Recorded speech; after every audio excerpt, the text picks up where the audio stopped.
outcast. That's all they see. I see you. Welcome to Mojo Core, and today we're counting down our picks for the top 10 things you missed in Avatar: The Way of Water. You'll also see some spoilers. Keep up, Forrest, boy! Number 10. Actors behind the blue. We'd recommend going into The Way of Water without checking the cast list. It's more fun guessing which actors are hidden under the motion capture technology. Kiri is the teenage daughter of Sigourney Weaver's Grace Augustine. She's the spitting image of a younger, bluer Weaver. We wondered where James Cameron found an actress who shared Weaver's likeness, only to realize it's actually Weaver playing Kiri. I hear her heartbeat.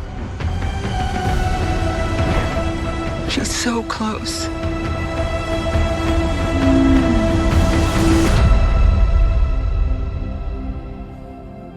So what does her heartbeat sound like?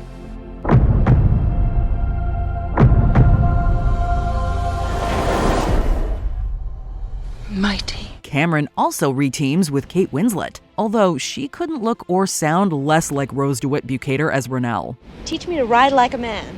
And chew tobacco like a man. Renelle is married to Tonawari, played by Cliff Curtis, who ironically went from the Fire Lord in the live-action Last Airbender to being the leader of a water clan. 2 avatars, 2 elements, but we think Curtis is better utilized here. Why do you come to us? I just want to keep my family safe. Number 9. Comic book tie-ins. While The Way of Water packs a lot into its 192-minute runtime, Jake Sully's narration can only cover so much. I need you with me. And I need you to be strong.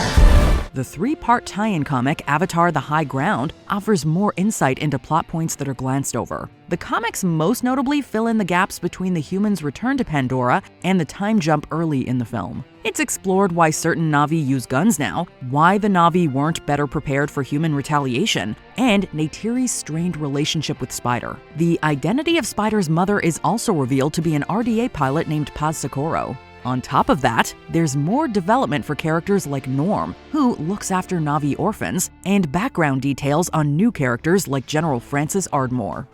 Number 8. A Sopranos Story. Speaking of Ardmore, she's played by Edie Falco, who is best known for her Emmy-winning role as Carmela Soprano.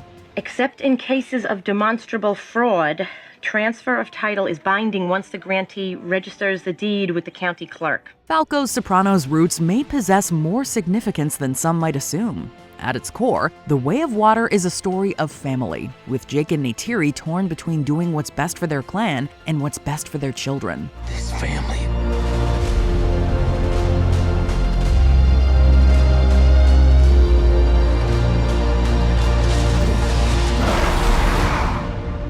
Is our fortress. Tony isn't as honorable as our Na'vi heroes, but the theme of parenthood provides an unlikely link between the Sopranos and the Sullys. James Cameron even went as far as to say, quote, "This is a family story like how The Sopranos is a family story." In addition to The Sopranos, Ardmore shares something in common with Miles Quaritch. Both love sipping coffee while operating heavy machinery. The other thing I heard that you were a little disappointed when you first found out who you'd be playing. Well, I wanted to be blue, you know. Oh, you want to be a blue person. I was excited I was going to be blue and very tall, and so I didn't get either of those things. Number 7. Significance of the Skull. Miles Quaritch is back, kind of. Give it up, Quaritch. It's all over. Nothing's over while I'm breathing. I kind of hoped you'd say that. While the first film's Quaritch died via Neytiri's arrows, his memories and personality were backed up, then uploaded to a recombinant avatar. Exploring the jungle, the recombinant Quaritch comes across the remains of his former self. He picks up his skull and crushes it, which calls a few things to mind. Alas. Poor Yorick. I knew him, Horatio. This imagery can be traced back to Hamlet, as the titular character reflects on poor Yorick. It's also reminiscent of another Cameron film, Terminator 2: Judgment Day, which opens with a T-800 stomping on a skull. The action of crushing the skull could symbolize Quaritch destroying what's left of his humanity, or perhaps it's a sign that this Quaritch will carve out a path different than its predecessor. Number 6. New Quaritch, same speech. You're not in Kansas anymore. You are on Pandora, ladies and gentlemen. Respect that fact every second of every day. When Jake Sully arrives on Pandora in the original Avatar, Quaritch delivers a speech about not being in Kansas anymore. This is, of course, a nod to James Cameron's favorite movie, The Wizard of Oz. Side note, the line is actually, Toto, I have a feeling we're not in Kansas anymore. but that's the Mandela effect for you. When Quaritch returns as a recombinant in The Way of Water, he gets his troops pumped with a familiar line. It appears that Quaritch's speech from the first film wasn't a spur-of-the-moment thing. He just recycles the same speech before every mission. You've got to obey the rules. Pandora rules. Rule number 1. It's nothing like an old school safety brief to put your mind at ease. This leads us to believe that recombinant Quaritch is going to be exactly like OG Quaritch. However, this Quaritch is more open to adapting and showing mercy. By becoming a Na'vi, he becomes more human. Number 5. Spider saving Quaritch might not have made a huge difference. Have you ever played a video game where you're presented with what seems like a difficult choice, but then you learn that the outcome would have been the same no matter what? I'm Ricky with Watch Mojo, and today I'm kinda mad because we're counting down our picks for the top 10 difficult video game choices that didn't matter. Spider finds himself in a similar situation during the climax. With Quaritch passed out at the bottom of the ocean, Spider decides to save his sort of biological father. Even if Spider left Quaritch to drown, however, it wouldn't have changed much. The RDA still has Quaritch's personality and memories on a disk. So, if he dies again, they could just download Quaritch's mind into another recombinant. Maybe Spider's compassion will inspire Quaritch to turn over a new leaf, but we could also see him picking up his revenge mission where he left off. You crossed the line. Number 4. Apocalypse Now parallels. I love the smell of napalm in the morning. We love the smell of Na'vi in the morning. Kind of a missed opportunity that line isn't in The Way of Water, as it shares a few connections to Francis Ford Coppola's war epic. The opening, where humans burn the forests of Pandora, calls to mind the Vietnam trees being set ablaze in Coppola's film. This is the end, beautiful friend. These two stories share parallels as well, both taking place on the water. As Quaritch hunts down Sully, Captain Benjamin Willard is tasked with assassinating Colonel Walter Kurtz, who abandoned the military to live deep in the jungle. Are you an assassin?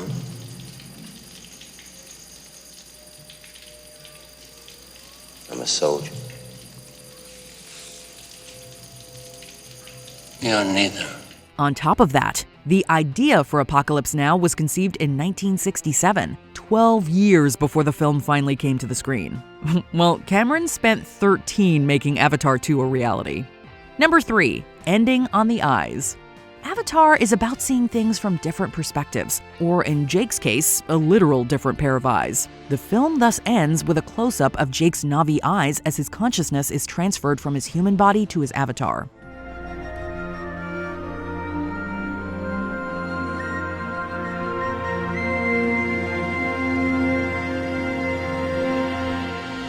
The Way of Water also ends with the camera zooming in on Jake's eyes, but that's not the only way the sequel's ending mirrors its predecessors. The first film sees Jake learn how to become a Na'vi, ultimately being accepted among the Amatakaya. I see you. I see you. In the sequel, Jake must adapt again, this time learning the ways of the Metkaina. If you want to live here, you have to ride. Although Jake considers finding another home, Tonawati formally identifies the Sullys as members of the Metkaina clan. It's all connected, much like The Way of Water. The Way of Water connects all things. Before your birth and after your death. Number 2. A Titanic Climax. We're gonna make it, Rose! Trust me! Cameron's reunion with Kate Winslet isn't the only Titanic connection. In the spirit of that 1997 blockbuster, this film builds to a climax where the characters attempt to escape from a sinking vessel. Sir! Sir, open the gate, please! Please! Please! Help us! Please! Please! Bloody hell. While nobody freezes to death like Jack, one of our young heroes, Nateum, dies during the chaos. Just as the villainous Cal makes it off the Titanic alive, Quaritch will live to see another sequel. Please, I have a child! please. I'm all she has in the world. Aside from these plot points, The Way of Water's third act is structured and paced much like Titanic's. How long's the climax in most movies? 15-20 minutes? In both of these Cameron films, the final hour or so is basically the climax, delivering an epic set piece that justifies the lengthy runtime. Number 1. Kiri the Messiah. Perhaps the biggest mystery we're left with is the identity of Kiri's father. Based on everything we know, though, it could be that Kiri wasn't conceived the old-fashioned way. I'm with her, Drake. She's real. Before passing in the previous film, Grace tells Jake that she's with Awa. Not long after, Grace's avatar gives birth to Kiri, who can feel Awa and has a special connection to Pandora. Dad, I know you think I'm crazy. Not lying those big rocks. But I feel her.